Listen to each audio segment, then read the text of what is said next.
Backdoor deal with God. I know it's a tough question, right?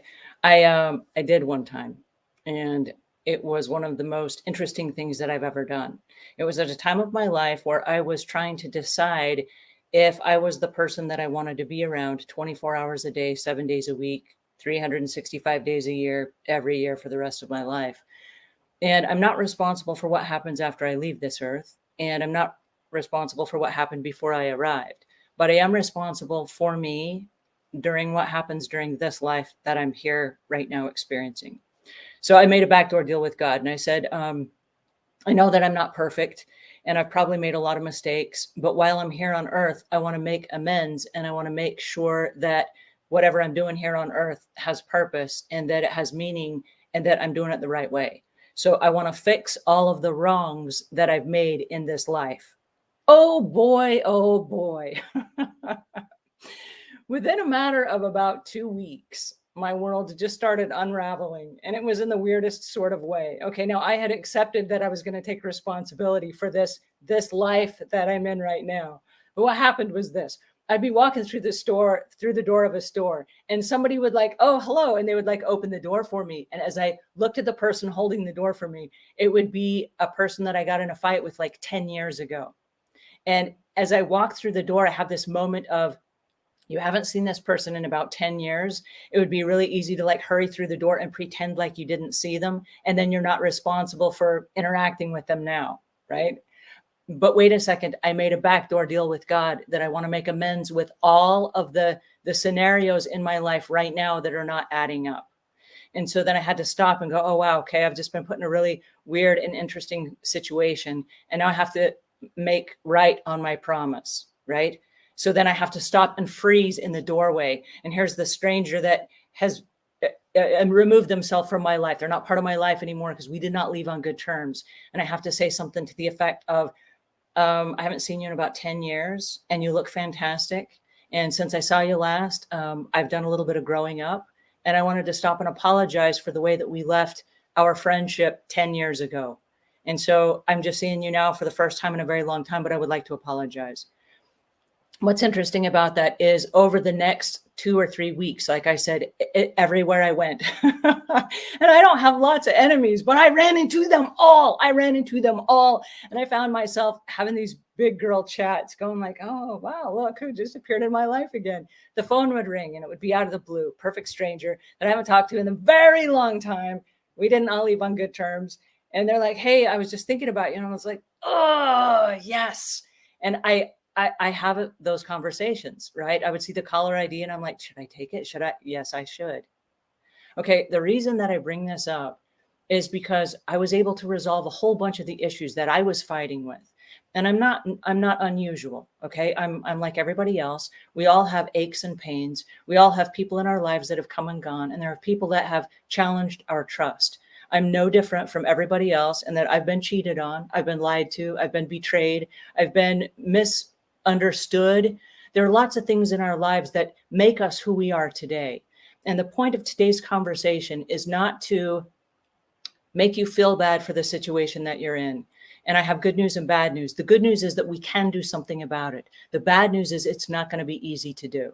Okay. So as I've worked with thousands of families over the last 30 years inside their homes as a professional house cleaner, I've seen a lot of families unravel because of certain things that have tripped them up along the way.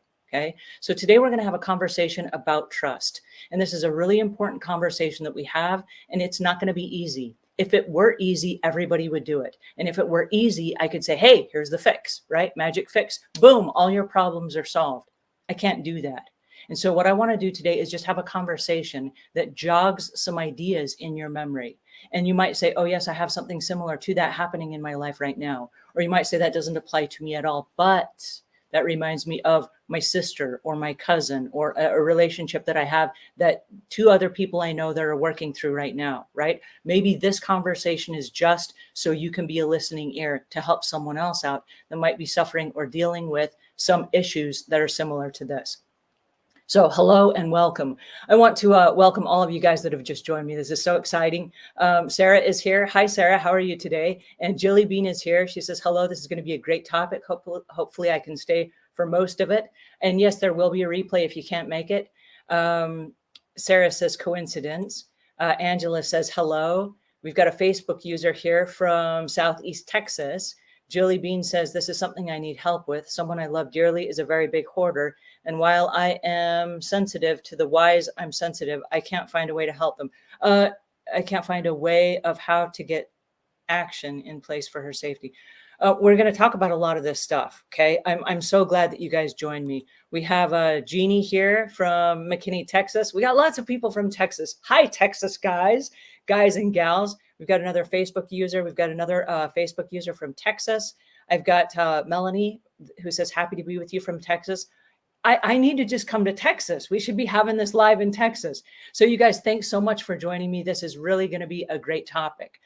The thing that I want to focus on for today is one of the reasons that many people don't ask for help, either with cluttering issues or hoarding issues or just issues that they're dealing with. And it might be like a health issue. They might need some extra help in their house. They might need just a regular house cleaner. A lot of people don't ask for help because of the trust issues. And that's why I've put together today's presentation. And I do want to add a disclaimer here at the top. I'm not a licensed therapist. I'm not a clinician. I'm not a doctor. This doesn't replace any medical advice. I'm just a professional house cleaner, and I've worked with thousands of families for the last 32 years. Okay, so that's what today's conversation is about. The hoarding issues are something that we're going to be dealing with because this is focused to our friends over at Hoarding World today. And it's an issue that comes up a lot because in order for people to be able to deal with their hoarding issues, they first have to deal with trust issues. Lots of people don't ask for help because there are trust issues that have been tripped up along the way. And trust goes back to all the way back to when we were a child. It's a very complex issue. And some of it is by how we're brought up. Some of it is based on how we were treated as a young child. Okay, so I want to talk about trust for just a second as a child. And this is really an interesting concept because until we are able to understand it, it's going to be hard to deal with. So for example, when you're a child and you see your parents fighting and you say, hey, are you okay? And they say, yes, we're fine. They just lied to you. And so as a very young child, you're coming into the world thinking what is right and what is wrong. And you're looking to the people that you are closest to for those answers. Okay. So when your parents lie to you and they say, yes, we're fine, it's not that they're fine. It would be easier for them to say, I'm not fine. I'm hurting on the inside right now, but this is a grown-up issue. And so I'm going to try to resolve this with your parent. And so the day will come when maybe you'll be able to understand this. But as a child, this is not your worry. Okay. I really appreciate you being concerned and thank you. But I am hurting on the inside and that's okay. I'm okay with that. Right? That would be a more truthful and a more honest answer. And that would allow the child to say, oh, now I understand that my parent is hurting and they're not okay, but they're going to be able to get through it. Right? But because we don't want the child to be afraid and we want the child to feel safe, and I can see where the parents are coming from, the parents say, no, I'm fine. No, they're not fine. They just lied to the child. And what they did at an unconscious level is they trained the child, it's okay to lie about your feelings, right? It's not okay. It's not okay. From a very early age, we need to be able to trust the people that are closest to us. But what happens is as we grow through our lives, we then take those exact same behaviors. And as we're teenagers, we're hurting on the inside. We might have had a breakup or, a friend was unkind to us or they bullied us. And then our parents are like, hey, are you okay? And you're like, oh, I'm fine. Right? We do exactly what we were taught to do. And then our parents are like, why don't you ever communicate with me? Oh, my teenager is so hard to deal with. I can never get through to them. Oh, I wonder why. The reason why is because they trained the child how to behave that way. Okay. I'm not saying that it's the parent's fault or that's the child's fault. What I'm saying is that there are behaviors that are ingrained in us from the time we're very small. And that we repeat over and over and over again. So it's no wonder that we end up as parents and we have children of our own. And we've been trained, right? We've been trained as children to tell people, oh, everything's fine. And we put on a happy face and I have no stress and I have no worries when on the inside, we might be hurting very badly. but yet we have not learned how to communicate. Now I want to freeze that for just a second. And I want to go to a whole new generation right now that's grown up on smartphones and tablets, and the whole gist of their world looks something like this. How you doing? Oh, I'm good. Are you hungry? Yeah, anything's good. And you're like, dude, give me eye contact. Make eye contact with me. Tell me how you are. Let's have a real communication, right? The whole entire generation is now all on their smartphones, and they're all just on their little devices, and they're not paying attention. And so what happens is when you try to communicate with somebody, we look for clues. Like, for example, are you okay? If somebody is like sad and their eyes are down and they have slumped body language, we can read from clues. We're like, whoa, something's going on. This person's not okay, right? I'm going to share with you something that's really peculiar. Any of you have a dog? If you have a dog, put dog in the comments here. I want to see who here has a dog. A dog is really an interesting character. We'll have dogs, and many dogs are support dogs for their humans. But dogs know if you're having a bad day. If you've ever had a dog, Jennifer has a dog. And hi, Jennifer, how are you today? There are a lot of people that have dogs. I've got a Facebook user that has a dog here. So good that you guys have dogs. If you have a bad day, your dog knows, right? And if you're sad, your dog will come rub up against you and like, hey, it's going to be okay. And if you're in a mad mood, they kind of like shy away, like, whoa, my owner's like not very happy with me right now, right? Your dog knows. So what makes you think that a dog is smarter than a human? Whoa. When you tell your kid, I'm fine, and your kid knows, Mom, Dad, not fine, right? They just lied to me. They don't know at a conscious level you just lied. But through the course of their life now, we have all these weird behaviors that we've been trained to repeat. So now as an adult, we need help. As an adult, we need to communicate with people. Maybe we have kids, maybe we have a sibling, maybe we have parents, maybe we have people that are in our lives that have, let's say, hoarding issues or decluttering issues. And we go to try to have a real conversation with them, and they're all like this. Oh, yeah, everything's fine. No, you're lying to me, number one. And number two, you're not connecting with me at the level that I need you to. And as a result of that, the trust breaks down. We can't have conversations with people, and we can't have meaningful relationships if there is no trust.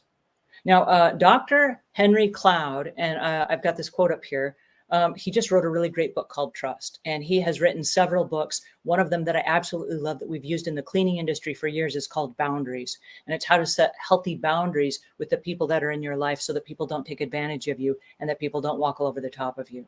One of the issues that we have with trust is that people who have hoarding issues are not able to ask for help because the relationships have broken apart. And so what I'm hoping we can do today is we can just be aware of some of the things going on around us, and we can say, hey, wait a second. I now have new tools in my toolbox to deal with some of this stuff, right? So this one says trust requires both vulnerability and risk-taking in order to be established. Whoa, the word vulnerability is in there. I don't like the word vulnerability. That means that I might get hurt. Well, guess what? Again, bad news, you're going to get hurt. This is life. This is real life. You will get hurt. I promise you that. If you go from today through the rest of your life, you're going to get hurt again. I've been hurt many times, and every time I get hurt, it doesn't make it any easier. But I wake up the next day and I'm like, whoa, check it out. I survived that. And there are times in my life I was 100% sure I wasn't going to survive it. And then I look around at me and I'm like, wow, there are a whole bunch of other people that just went through that same thing and they survived. Maybe I survived too. What about that? How does that work? Right? So there are things we can do, but one of them is going to require us to be vulnerable. And that's not going to be easy. Like I said, this is not easy. Being in real grown-up relationships is not easy. You're going to have to be vulnerable, and you're going to have to be willing to take risks. What does that look like? All right, people that are in hoarding situations, also decluttering situations, we've discovered already over the last several weeks while we've been having this conversation that hoarding does not mean that you have mental illness and that you are sick and that you are isolated and that you are poor and a whole bunch of other things that have been stigmatized with hoarding. Okay, that's not what that means at all. There are people from all walks of life that have fallen into a whole bunch of stuff and they don't know what to do with it. Therefore, they're tripping over it and it's in their way and they got to clean it up and they don't even know where to start. Okay, but in order for us to make that okay so that we can have the conversations, we got to build up the trust. So if this is not you, but this is someone you love, and many people have approached me and they say, how do I talk to a loved one that has hoarding issues? All right, well, the first thing we have to do is we have to reestablish trust. We have to reestablish trust. We've got to go back to the beginning of the relationship. And it's like me making the deal with God where I said, hey, listen, I'm responsible for me, for my lifetime right now. What do I have to do to make amends? And then like, boom, people out of the blue appeared, right? We're going to have to go back to all the people that we had conversations with that maybe we hurt their feelings. And this is not going to be easy. Okay. I promise this will be one of the hardest things you've ever done. It'll be also one of the most grown-up things you've ever done. So you go back to the person that you had a beef with, if you will, and you say, hey, listen, I changed. I woke up one day and I said, look at me, I'm more mature now. And so I've been going back through my life and I've been looking at the things that didn't work out for me. And one of them was a conversation that I had with you when I hurt your feelings. I can't believe I did that. That was really childish of me. And now I'm more mature and I would like to start over again. And I would like to have a new conversation. Are you willing to have a new conversation with me? And they might say yes. And if they do, you have to have a caveat that says, I might hurt your feelings again, and it's not intentional. My heart is kind, and I want to do right for you, but I might hurt you again because I'm human, and I might say some dumb stuff. Are you okay with that? And they might say, well, yeah, I am. Okay, great. Let's start completely over again from scratch, right? That sounds like a really weird conversation to have, but we can't help anyone if they don't trust us. And we can't help anyone unless we are willing to trust them, right? So it's a two-way street. This is a two-way street. And while I would like to say that trust is just about the other person, it's really not about the other person, only about the other person. It is about us having the maturity to have conversations like this, but then also to be willing, like I said, to get hurt. Trustworthiness is developed when a person consistently keeps their promises, even when it's difficult or inconvenient. All right, this is really an interesting conversation and one that I want to share with you because most of the people that I know that are in hoarding situations, this is so cool. They're like the coolest people you've ever met. They will give you the shirt off their back. They will help you. They will volunteer. They will rescue small animals. They will help children. They will volunteer at the church. They bring casseroles to the church banquet when they're not even going to that event at the church. They're the nicest, kindest, most warm-hearted people that I've almost ever met. Okay. But one of the things that happens is they often overpromise because they want people to like them and accept them. Let me say that again. They overpromise and they're people pleasers because they want people to love and accept them. Now, we can't have other people love and accept us unless we first love and accept ourselves. And this is going to be one of the very hardest things. Like I said, today is a really tough conversation because this is going to get to the heart of the matter. Okay. This is not going to be easy to do, but you can't give someone something you do not have. And so until you love yourself, you cannot love other people. We will jump through all kinds of hoops for the rest of our lives trying to please other people. But until we love ourselves for who we are, where we are, we cannot love other people. We will spend our entire lives giving to other people, and it doesn't come back in return. Right? I've seen a lot of hoarders that will give and give and give, yet they don't want anyone to come over to their house. They don't have any meaningful conversations. They don't have any close friends. They've completely blocked off the rest of the world because they're not loving and accepting themselves for who they are, where they are. Now, the reason I want to have this conversation is because as we've talked over the last few weeks about all the different nuances of people that have hoarding situations. It's just a situation. It doesn't make you a bad person. It's just a situation. Okay. It doesn't matter what the situation is that you live in. Once you accept it, you then have choices. Okay.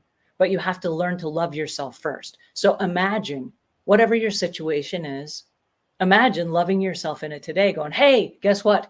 All I have is today. This is the best version of myself today. Tomorrow, you might be a better version of yourself, but today, this is the best version of yourself. You got to start where you are and you got to move forward. It's like if you break your leg, that's really unfortunate, but that's where you are today. You can't walk or go run a marathon on a broken leg. All you can do is work with what you have. So that day, maybe you could only do like upper body exercises, right? You deal with where you are today based on where you are. And you start loving and accepting yourself for who you are, where you are today. And then you start doing that consistently over and over and over and over and over again. And when you make promises to people, you have to keep those promises. In this picture, we're looking at somebody who volunteered to a friend, I will help you move. And then it came time that something came up and it was not convenient for this person to help them move. But what do we know about trust? In order for trust to be a two-way street, we have to keep the promises that we make. And those are promises that we make to ourselves. And so it's okay to say no. If someone says, hey, can you help me move? And you don't think you're going to be able to, don't say yes. Even if the kindness of your heart means, yes, I want to, and you kind of don't think you're really going to follow through, don't say yes. Okay, just say no. I wish I could, and I'm not able to. You don't have to give any excuses. You don't have to make up anything. You don't have to give any details of the reasons why. Okay, you just have to be truthful. And like I said, this is going to be tough. It's going to be really tough to start saying no to people when you're not able to help them, because the trust that you build between them is like, hey, Angela said she couldn't help me and she didn't. What does that say? She was reliable. She told me she couldn't help me and she didn't. But if she tells me she can help me and then she doesn't, what happens? It breaks down that trust, right? So we want to go back to what are we doing so others can trust us? Because we cannot expect trust in return if we cannot give it ourselves first. I know it's a really weird concept, right?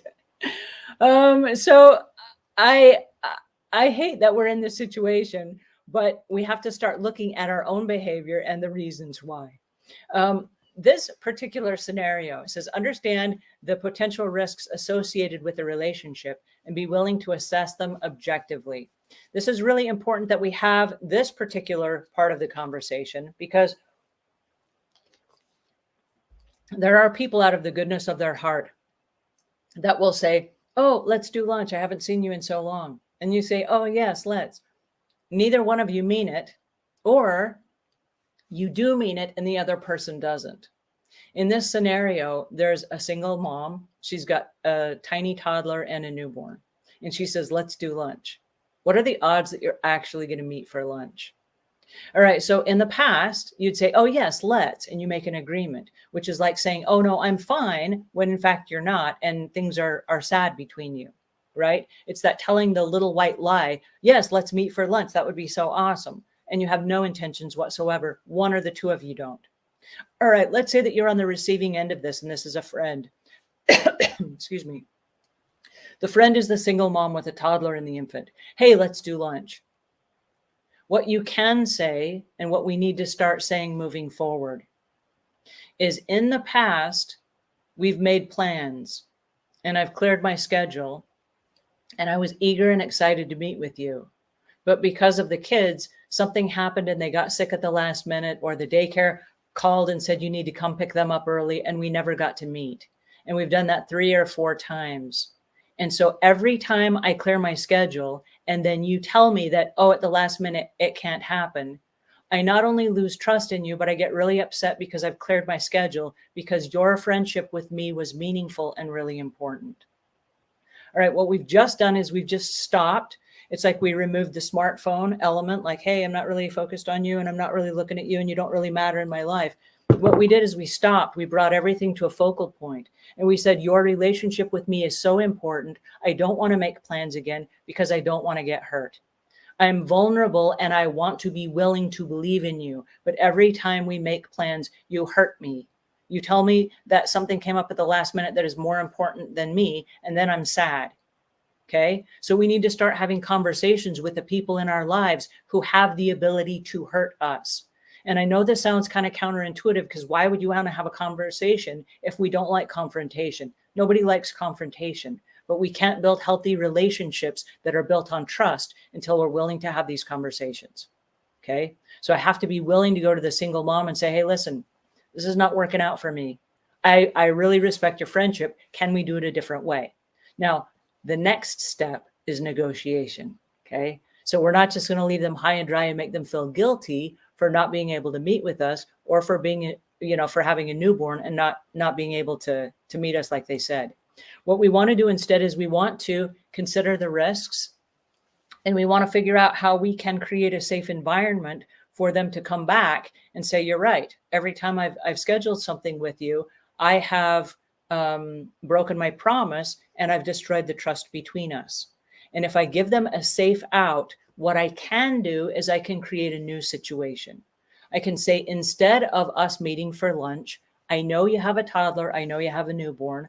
Why don't you grab the strollers? You don't even have to put on any makeup. Just let's go outside your house. We'll go for a walk. We'll walk a mile if we have to, but we'll walk and talk. We'll take the kids out for some fresh air. That's it. I get to spend time with you. I get what I was looking for, which is time with you, and we get to be friends again. And you don't have to make any promises you can't keep, right? So what we did is we addressed the issue. We were honest about our own feelings. We gave them a safe environment where they could say, you're right, I've screwed up several times.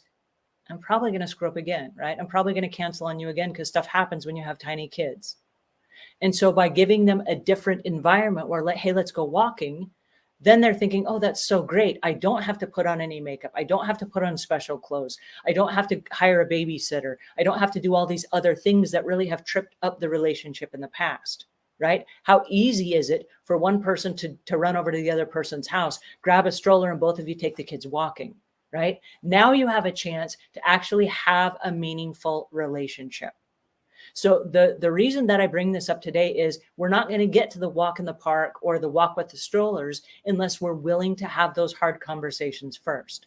And it's not that we're just going to offer the stroller thing. We need to first have the conversation about, hey, something's fallen apart between us, and I keep getting hurt because I'm a friend with you. I keep getting hurt and I don't like that feeling. What that does is that gives the other person a chance to say, oh, I have been lax in my promises. And so now moving forward, I'm going to try to do better. I'm not going to make promises I can't keep. And if I am in a situation where I say I will be there, I need to do that because I'm hurting people by not keeping my promises, right? This all comes down to the family relationships that we have and how we're dealing with all of our stuff. Lots of people ended up in hoarding, I think I made that up, hoarding and cluttering situations because something triggered it. Something triggered it somewhere. And now people feel helpless and they feel alone and they don't feel like they can turn to anyone else. And so I want it to be okay to have these really tough conversations. I don't like tough conversations any more than anyone else, but I promise you this, they are liberating. When you actually stand up and you're like, you know what, I like myself and I'm worth the resolve. I'm gonna figure this out. I'm gonna do this.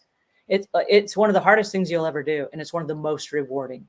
I want to jump over for a second. AJ says, hi. Hi, AJ. Good to see you again. We've got a Facebook user that says, I think I'm burned out. You're not alone. You're not alone if you're burned out. There are a whole bunch of people that are really burned out right now. This is a really common thing, and I'm sorry that you're going through this. But like I said, you're not alone, and we're going to find some solutions moving forward. All right. So this is exciting. The next thing that I want to do is create realistic expectations. And so as we're talking about our friend that says, yes, I'm super excited, let's go for the walk. What happens if they can't go for the walk, right? Let's say, for example, you guys have planned to go for a walk. You're going to take the kids out in the strollers, and then lo and behold, it's snowing that day. Are you still going to be able to get together, or have you set yourself up for failure? And so what you might do as you're having this tough conversation with a friend is create a backup plan. In the event that it's raining or it's snowing and we're not able to take the kids out, let's at least have a Zoom call. And your friend might say, yes, let's do that. The kids go down for naps at 2 o'clock.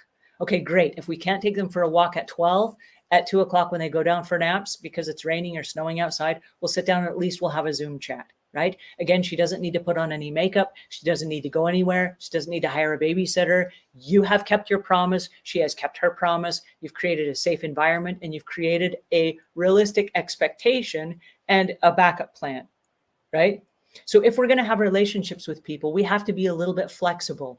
Do you remember, and maybe I'm dating myself here, but when I was young, we had the Weeble people. They were little egg-shaped people, and Weeble people wobble, but they don't fall down, right? Those are the relationships that we're in.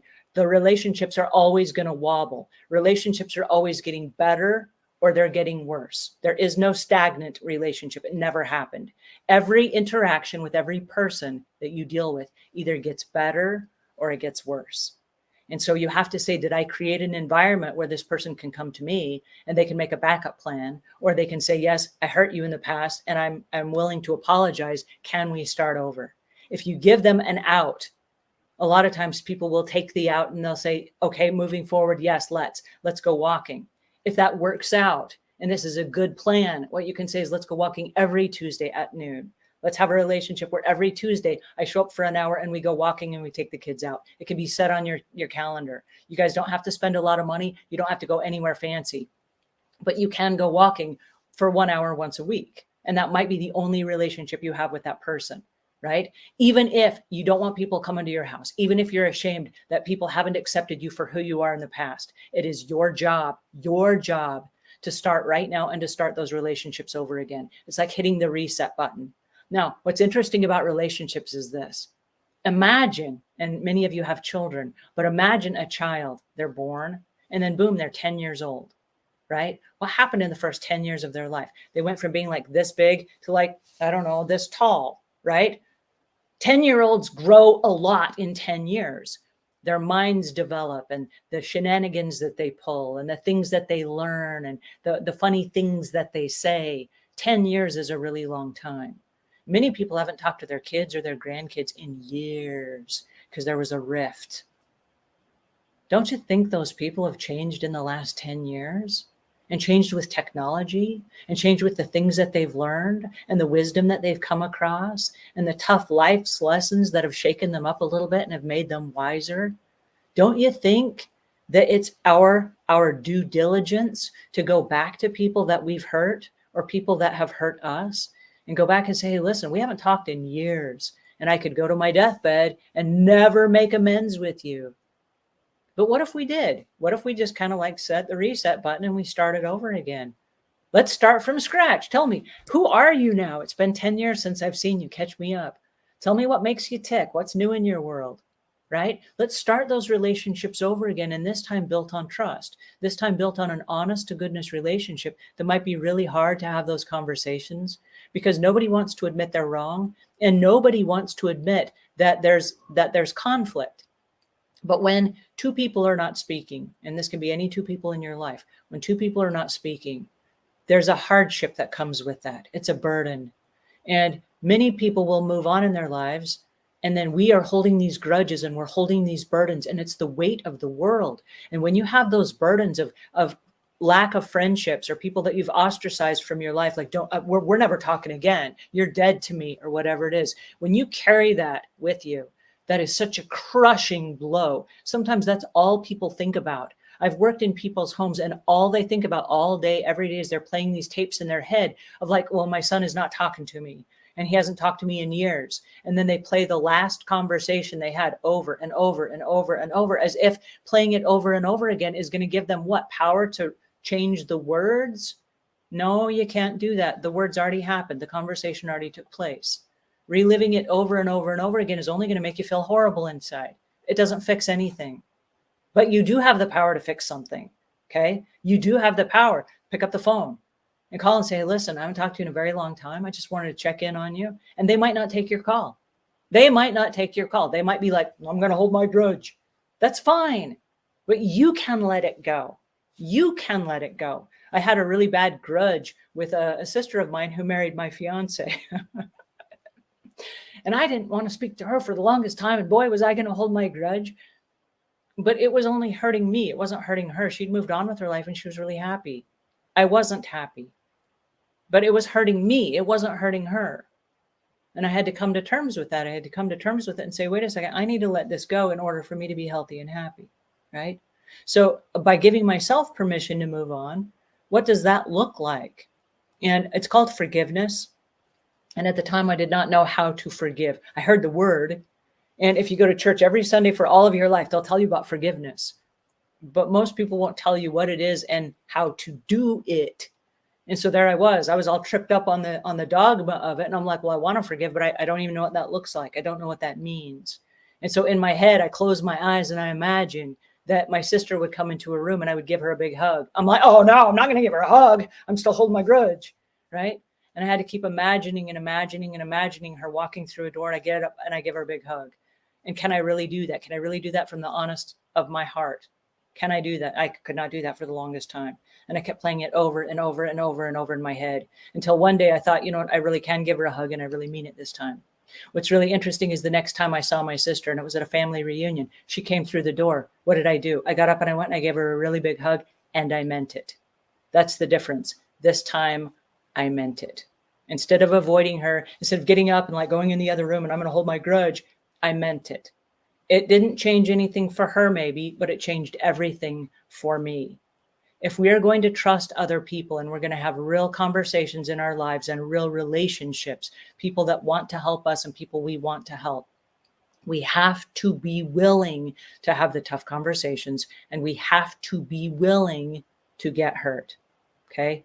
My sister could have totally been like, don't give me a hug, and she could have been like that, but she didn't. She gave me a hug back as if to say, it's okay. I want to start over again. Right. And then as grown adults, we've become very close friends, but we had to be willing to go through that really awkward, weird, hateful moment. There's confrontation, there's discomfort, there's vulnerability. Yeah, we all feel that way. That's normal, right? That's how this works. All right. I'm so glad you guys are here. This is so much fun, isn't it? All right. Doubt and suspicion and hesitation can prevent people from forming trusting relationships or can cause them to break down. This is really important. And I'm really glad that we have this on a slide, because if we do things in our lives that cause other people to mistrust us, we can't possibly ask for trust. We can't possibly do that. If you're sneaking around, if you're doing things like on the sly, if you're hoping to not get caught, and I'll share with you a trigger. If you're ever in a situation where you start preparing what you're going to say if you get caught, you probably should not be doing that thing.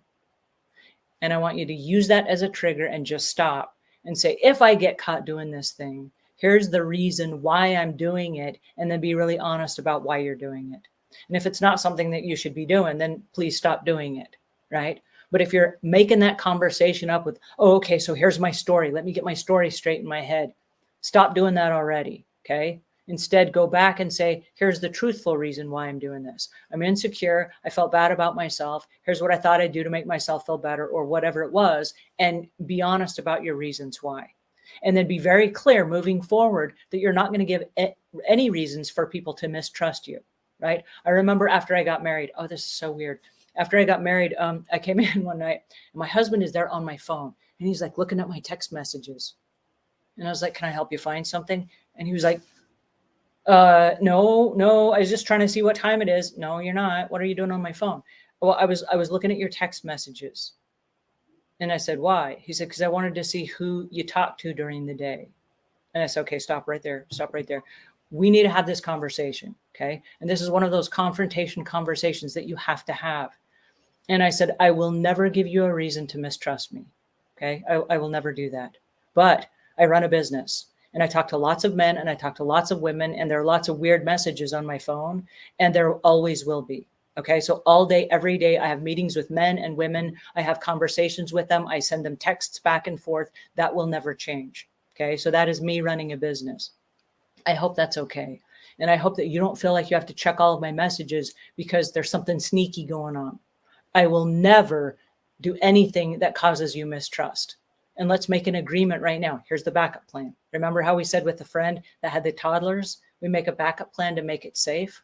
If in the event I ever decide that I'm not happy in this relationship and I decide to go somewhere else, I'll come to you first and I will give you the first right of refusal. I'll tell you, hey, things are not working out here. Is it okay if I move on? Right? I will give you first right of refusal, and you can say, no, let's make this work. Let's go to a counselor. Let's do whatever we got to do. I won't be sneaking around on you, and I won't be pulling any fast moves because I respect our friendship that much. Is that fair? And he said, yes, that's fair. Boom, that ended it. And I've never had a problem with him again, right? There was never any suspicion or sneaking around or looking over my shoulder or calling and checking up on me. None of those things, right? You have to set those boundaries right up front, and you have to be really clear and really honest, because if we want people in our lives, and we do, I promise we do. If we want people in our lives, we have to be the kind of person people can trust. And we have to be the kind of person that's willing to have those tough conversations, because we cannot build trust if people are suspicious of us, or if we're sneaking around, or if we're evading them. Like sometimes here's what happens. This happens a lot in families where like one of the parents has a hoarding house and then the kids never come to visit. And they're like, I wish my kids would come visit. But it's the kids call again. They say, hey, how you doing? And the parent says, I'm fine. When they're not fine, I'm heartbroken that you guys never come to see me. I wish you would come see me. I wish we could have these tough conversations. I wish we could have a healthy, trustful relationship, and that you would accept me as I am, because I'm not ready to change my living situation yet. What if you were to come right out and say that? What if you were to come right out and say, I know that I have an issue with stuff. I have a shopping addiction, or I have a saving shoes addiction, or whatever it is. I'm not ready to change that yet, but my relationship with you is really important. Is it possible we could still have a relationship where we met, either walk and talk, like we could go walking out on the street, we could go jogging together, we could meet for a Sunday brunch, or we could still have a meaningful relationship where you are not judging me because of my stuff? And your child might say, yes, that's fine. I really want to have a relationship with you, but when I come to your house, it makes me really sad that you live this way, right? A lot of times that's the care and concern that we're getting from our family. But what happens is it doesn't come out that way. And then both parties are kind of isolated from each other, and both are angry at the other person. And there's no tough conversations happening, and there's no resolve, right? So the purpose of today is not for me to like shake you up with all this doom and gloom. But it is to have meaningful conversations where you do have a conversation and you say, this is not working out for me. Every time I come over and your house is a total mess, I feel like I'm a failure, either as a parent or as a child. I feel like I've put you in harm's way. I feel that I love you enough that I don't want you living like this because it's a health hazard, or it's a danger, or I feel like I'm helpless when I come to your house, right? What happens if a family member comes to us and says that? If a family member came to us and said, I want to have a really vulnerable conversation with you, and I'm afraid that I'm going to hurt your feelings, but I'm willing to risk hurting your feelings in order to have a truthful conversation with me. Would you be willing to have a truthful conversation with me back? And literally put down the phones. You might even meet somewhere where there's no distractions. And I don't mean at a bar where there's a TV and they can like be watching the whole time. I mean, just one-on-one. Meet in a park at a picnic bench when there are no distractions, or go for a walk around the block and just have an honest to goodness conversation. Can I tell you how important you are to me, and let that be enough? Can I tell you how important you are, and you don't have to judge me about my stuff, or I don't have to judge you about your stuff? Can we just put the stuff on the back burner for a minute and let's rebuild our relationship? One of the hardest things that I ever did was a conversation that I had with my mom. I was 22 years old, and I've shared this story. Some of you know this story, but what happened was I was kind of a teenager of, I wasn't bad. I didn't get in a lot of trouble or anything. And I was always respectful to my mom, but I didn't really like my mom. I loved her, but I didn't like her. And I hate to say that because I mean, she was my mom, right? She's just this woman with a heart of gold. But the entire time that I knew her growing up, she was pregnant. And I'm one of 19 kids, and I'm the fourth to the oldest. So after me, there were 15 younger kids. So the 15 pregnancies played havoc to her emotions and her hormones. And I'll be honest, she did not do pregnancies very well. She was kind of just like, meow. And I was like, whoa, right? And I didn't like that at all. It made me really uncomfortable. And I just felt like, I'm never going to get along with this woman. And I got out of the house as soon as I could. I moved clear across the country. I was just like, we're not doing this. This is just not right. I was 22 years old and she came to see me. And we met at a rest stop on the highway. And we sat down at a picnic bench, complete from distractions. And she said, is there any chance that we can start over again? Any chance? And I said, well, yeah, but you don't like this, this, this, this, and this. And she listened to me while I just kind of like spouted off a whole bunch of things that I thought were wrong with the relationship. And she said, okay, now I know where you're coming from. And I'm willing to change all of those things. What are you willing to change? And I was like, well, I don't know. And she said, let me tell you my list. Okay. So she told me her list. I don't like this, this, this, this, and this. And I was like, okay. And she said, is there any chance we could hit the reset button and we could start over again? Because I think you're a valuable person. And I said, well, you're my mom. I think you're a valuable person too. I just don't know how to live in your world. And she said, I don't know how to live in your world either. And we said, is it okay if we screw up while we're trying to make this relationship work? And she said, I'm okay with screwing up. I said, I am too. And she said, so I'm going to be honest with you. I don't have a lot of time. I'm a busy mom. I have 19 kids. I've got some grandkids. My life is really busy. And I really want a relationship with you. And you live 2,500 miles away. I don't know how to do that. And this is at the time when long distance phone calls were 65 cents a minute. And I said, I don't know how either, but I'll call you once a week. Let's plan right now. I will call you once a week. We will sit down and we will have a conversation once a week. And she said, what are the parameters of that call? And I said, what do you mean the parameters? And she said, is it okay if I'm like rocking the baby while I'm on the phone with you? And I said, let's make an agreement right now. And this goes back to, what is your plan B? What is your plan B in case the relationship doesn't work? What is the situation if you are not able to have the conversation that you wanted to have? This is the conversation that we had. We said, let's make it okay that while you're cleaning, while you're cooking, while you're doing whatever it is you want to do, we'll have that conversation while we're on the phone. While we're on the phone, I'm going to pick up my phone, you pick up your phone, and then we'll each do whatever it is we were going to do while we're on the phone. I can go walking, I can cook a meal, I can clean my house, I can do whatever, but mom's on the other end of the line. We'll talk as long as the conversation needs to be in an organic fashion. We're not going to make it an hour and then cut it off at an hour or whatever. We'll cut it off if she gets interrupted, or we'll talk for 2 hours if she has 2 hours and we still have stuff to say. There are no rules as long as we are both willing to reset, right? And so what happened was, and this is like 30 years ago, this is one of the coolest things that ever happened.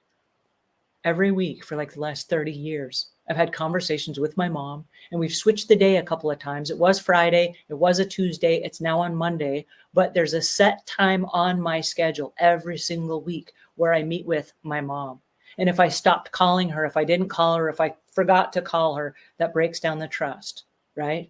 The trust is she knows no matter what, no matter where, she's going to get a call from me. And thank goodness, through FaceTime and through, landlines. And now we have smartphones that it doesn't cost 65 cents a minute and all these things. No matter what, I'm going to contact her.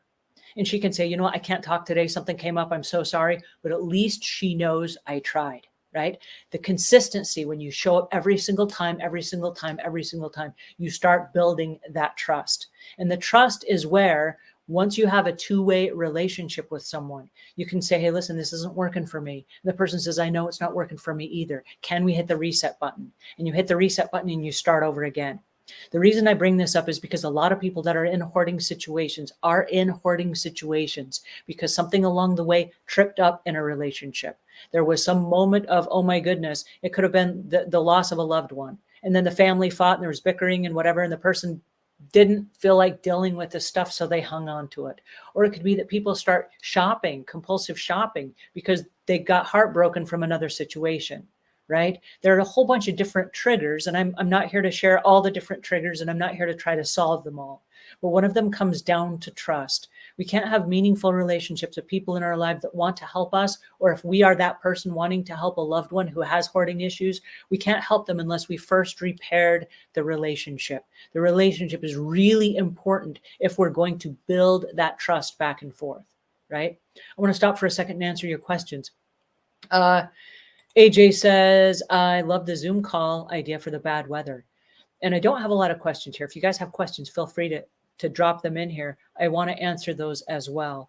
But going back to the slide that I have here, We just skipped over one, and I want to backtrack for just a second about trust that can be developed through empathy.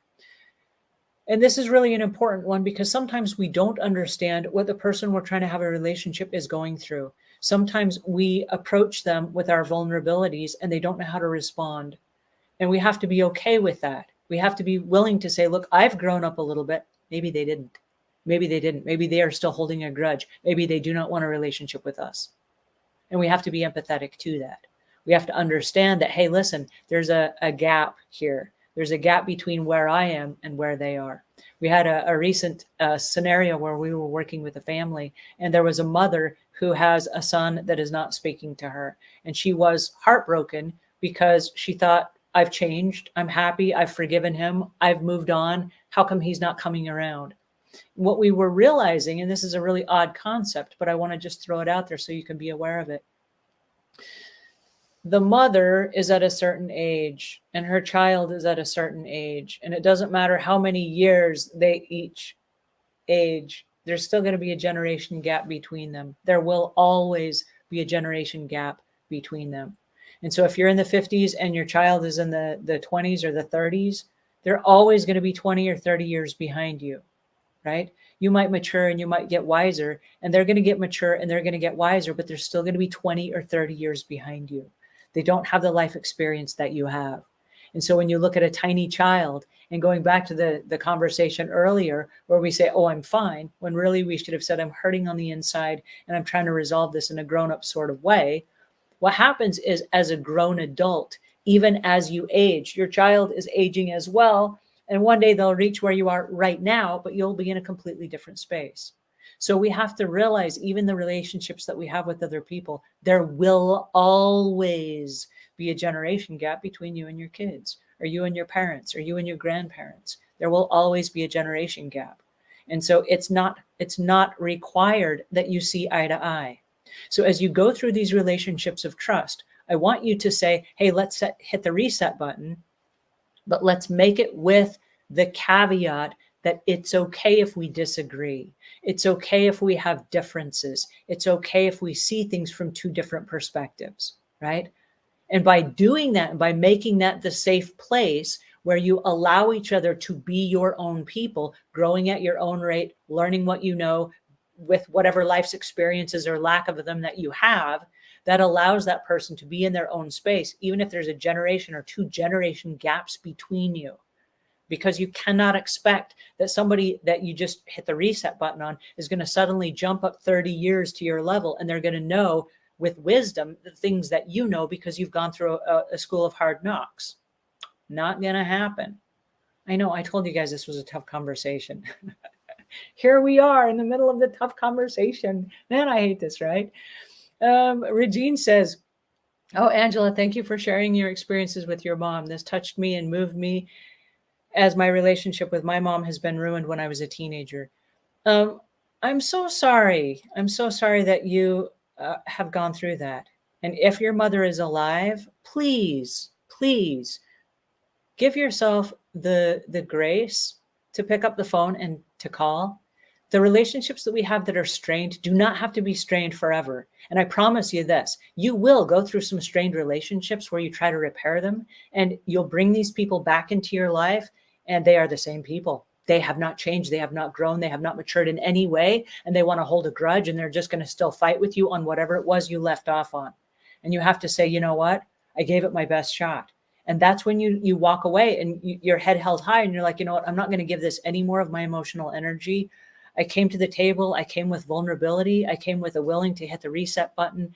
I'm forgiving them and I'm moving on. In my head, I'm giving them a great big warm, cozy hug, and I'm going to let them on with their life, because if that's how they want to live, you can't change that. We cannot change other people. We cannot.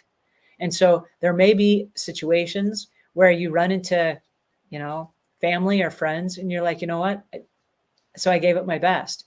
And I do have people in my life. There are a few people in my life that I've had moments, not moments, but years where we didn't speak. Then we tried to get back together again. We tried to patch things up. And then we're like, oh, you know, we were happier on our own than we were together. So let's go again our separate ways. And then a couple years later, we try to come together again. We go through the whole forgiveness, vulnerability process. And then they're just like, and you're like, oh yeah, I remember why we went our separate ways. Then you go your separate ways again, and you still stay in touch if you can, birthday cards or what have you, but you limit your accessibility to those toxic people.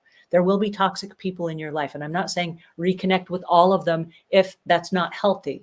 You just, on a Christmas basis, on an anniversary basis, whatever that looks like, be polite, be cordial. If you run into them at the store, be polite and be civil, but then don't break down the walls where you're calling them, they're calling you 24/7. And I do have a slide here because this is a really important experience for me.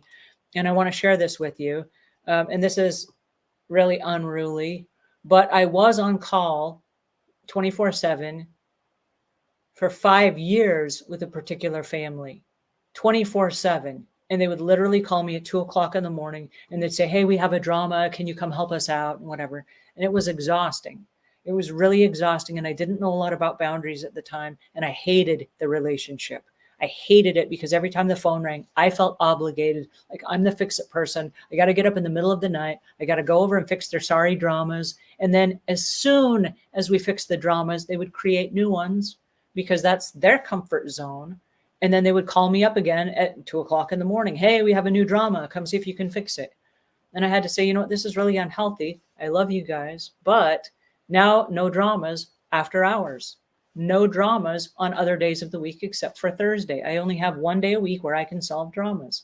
And I had to start creating boundaries. And you know what? The most mysterious thing happened. Our relationship got better. We built up the trust between us. They only called me on Thursdays. And I said, hey, listen, I've decided I'm happier around you when you guys fix your own problems and that I'm not obligated to do that. So now I'm going to fix my problems. I'm going to let you guys fix your problems. And now from now on, starting from right now, if you ever have new problems and chaos, I'm just going to sit here and watch it like a puppet show. And then at the end, I'm going to say, oh, that's so sad. And I'm not going to get involved. And they're like, oh. And so they tell me all their drama. And at the end, I'm like, oh, that's so sad. And I felt no obligation whatsoever because we created new boundaries. And because the boundaries were new and they were healthy, and then I stuck to that on a reliable, consistent basis. We started building the trust between us. And they became friends, kind of friends from a distance. We were never as close as we once were, but I did not have the chaos and I did not have the drama in my life. All right, so the purpose for today's conversation is for us to take a really big look at who we are as people. What is our relationship with other people? And are we doing our part to be trustworthy? Because we cannot trust other people until we can first trust ourselves. All right, there you go. That's today's moment.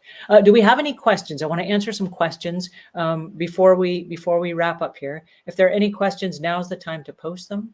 You can also jump in and you can jump up on camera with me if you like. Here's the link. You can jump up and say hi. I'm looking here at your questions. Did I miss anything?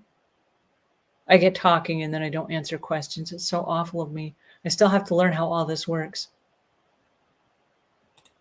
So Laura says, hi, Angela. I've learned so much from you about life and relationships beyond cleaning and organizing. Thank you for your kindness and support to so many people. Laura, thank you so much. I appreciate your comments and your kind words. And it's not just that I want to say thank you, but I have been really blessed to have been working with a lot of different types of families over the years. And as I've been working with families, I've learned a lot through the process. And so I think that every situation that we're in makes us a little bit stronger and it gives us new learning experiences. And like I said earlier, the relationships are either getting better or they're getting worse.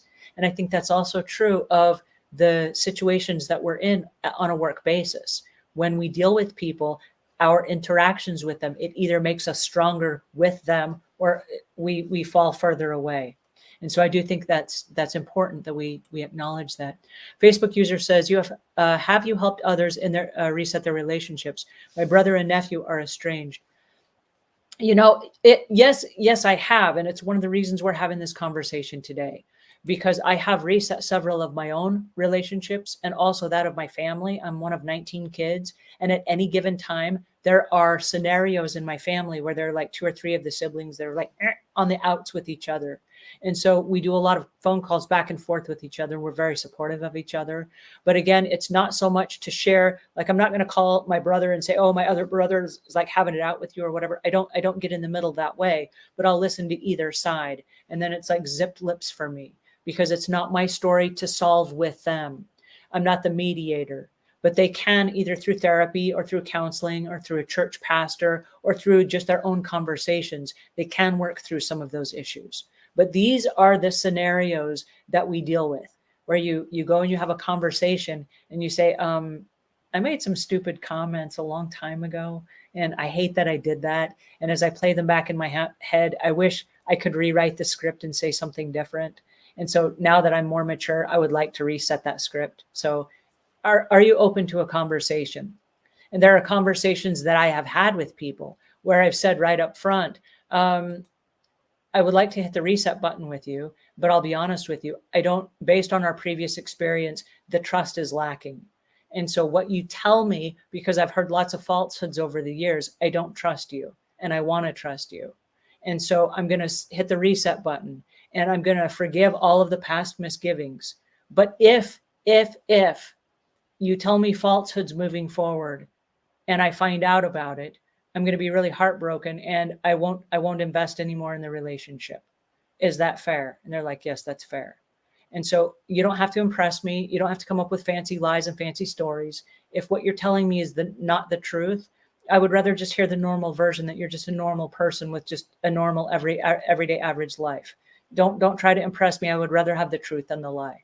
And by coming out and saying that and acknowledging it and laying it on the table, we've been able to have a more truthful relationship. But a lot of the estranged stuff that happens between people can be resolved, because actually lots of times both parties are kind of hoping the other one is going to take the first step. So I hope that between us today, we have some new information, or we have at least just a different way of thinking at things that allows us and gives us ourselves permission to be the person that people can trust. And then number 2, be willing to have those tough conversations. All righty, I have taken up your time and this is it. Again, we're going to meet here same time, same place next week. We've got some new and exciting topics as we work our way through these tough scenarios. So I'll let you guys back to your day. We will answer questions in the comments and the notes below in the replay as well. So again, thank you for your time and attention. And thank you so much for joining me on a Thursday. You guys have a great week.